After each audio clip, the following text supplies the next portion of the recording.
नमस्कार दोस्तों, स्वागत है आप सभी का एक बार फिर से। दोस्तों, माता रानी के नवरात्रे चल रहे हैं और आज मैं इस वीडियो में आप लोगों को बताऊंगी कि हमें नवरात्रि में कौन से दिन कन्या पूजन करना चाहिए। अर्थात कन्या पूजन ही माता रानी को प्रसन्न करने का सरल एवं सुगम उपाय कहा गया है। कुमारी भोजन से माता रानी जितनी प्रसन्न होती है उतना किसी से नहीं होती, चाहे आप कितना भी हवन कर लें या दान कर लें।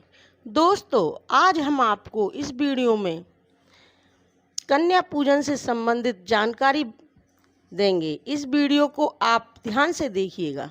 देखिए दोस्तों, जो कन्या होती है उन्हें माँ दुर्गा का स्वरूप माना जाता है।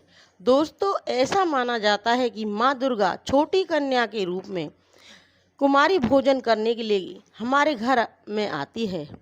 छोटी कन्या को देवी का स्वरूप कहा जाता है, इसलिए छोटी कन्या को नवरात्रि में अपशब्द भी नहीं बोलना चाहिए बल्कि उनके पैर छूना चाहिए, क्योंकि माँ दुर्गा स्वयं साक्षात रूप में नहीं आती है बल्कि कन्या के रूप में, छोटे बच्चों के रूप में, छोटे बच्चों के शरीर में अंश रूप में आती है। हम सबके घर आती है, क्योंकि जो छोटे बच्चे होते हैं उनके मन बहुत ही निर्मल होते हैं। दोस्तों, हमें कन्या पूजन अष्टमी या नवमी तिथि को ही करना चाहिए, जो कि बहुत ही शुभ होता है। अगर आप कन्या पूजन कर रहे हैं तो आपको कौन सी बात का विशेष ध्यान रखना चाहिए, ये मैं आपको बताऊंगी। अगर आप कन्या पूजन कर रहे हैं तो आपको उनके साथ एक लांगुरिया अवश्य बुलाना चाहिए, जो कि भैरवनाथ का प्रतीक होता है। अगर आप कन्या पूजन कर रहे हैं तो आपको कौन सी बात का विशेष ध्यान रखना चाहिए। कभी भी कन्या को जमीन पर बैठाना नहीं चाहिए बल्कि किसी आसन या चादर को बिछाकर बैठाना चाहिए, क्योंकि कन्या साक्षात देवी का रूप होती है। सबसे पहले आपको कन्या के पैर साफ व स्वच्छ पानी से पैर धोना है, फिर एक साफ कपड़े से उनके पैरों को पोंछना है। इसके बाद कन्या पूजन के पानी को रख देना है और उसके बाद में इस पानी को सारे घर में छींटे लगाने हैं, जिससे कि ये फ़ायदा होता है कि आपके घर से नकारात्मक शक्तियाँ दूर होती हैं। पैर धोने के बाद कन्या को कलावा जरूर बांधना चाहिए और कुमकुम से माथे पर तिलक लगाना चाहिए और कन्या को प्रसाद में पूड़ी, हलवे और चने का भोजन करवाना चाहिए, जिससे माँ दुर्गा बहुत ही प्रसन्न होती है। दोस्तों, आज आप एक बात का विशेष ध्यान रखना कि आप कन्याओं को हमेशा 1 रुपया बढ़ाकर देने की कोशिश करना। जैसे आप 10 रुपये देते हैं तो 10 रुपये ना देकर 11 रुपये कन्याओं को दें। दोस्तों, देवी पुराण के अनुसार नवरात्रि में कन्या पूजन करने से माता रानी जितनी प्रसन्न होती है उतनी वह माता हवन और दान से भी नहीं होती।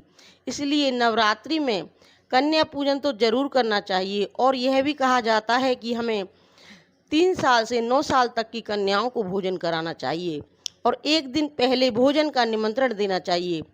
दोस्तों, ऐसी मान्यता है कि हमें 1 कन्या के पूजन से ऐश्वर्य की प्राप्ति होती है, 2 कन्या के पूजन से मोक्ष की प्राप्ति होती है और 3 कन्या के पूजन से धर्म और अर्थ की प्राप्ति होती है, 4 कन्या के पूजन से राजपद की प्राप्ति होती है और 5 कन्या के पूजन से विद्या की प्राप्ति होती है और 6 कन्या के पूजन से 6 प्रकार की सिद्धियां प्राप्त होती हैं, 7 कन्या के पूजन से सौभाग्य की प्राप्ति होती है, 8 कन्या के पूजन से सुख संपत्ति की प्राप्ति होती है और 9 कन्या के पूजन से समस्त कामनाओं की पूर्ति होती है एवं माँ दुर्गा का आशीर्वाद प्राप्त होता है।